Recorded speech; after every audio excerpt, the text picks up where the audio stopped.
Ecco qua.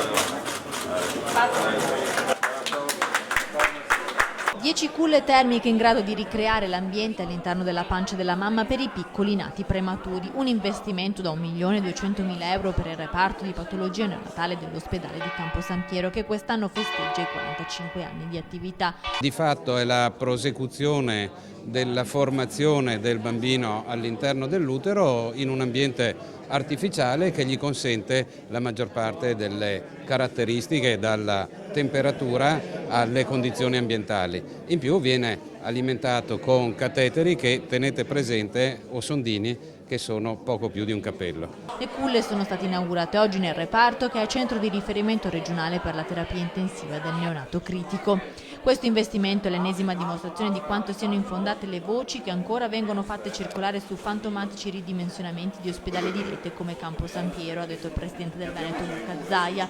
Nell'ospedale di Campo San Piero nell'ultimo anno i ricoveri dei piccoli pazienti sono stati ben 180. Le 10 culle, 8 in una sala grande e 2 in una sala più piccola, ricreano ambienti particolarmente protetti che possono ospitare il neonato per 2 mesi, raggiungendo il termine necessario per il completamento di una gravidanza.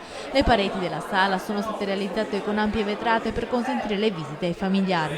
Adesso si troveranno in una situazione in cui le mamme potranno essere più presenti, vicine a questi bambini, assisterli, e come vedete da quelle finestre i familiari potranno anche intravederli e rassicurarsi.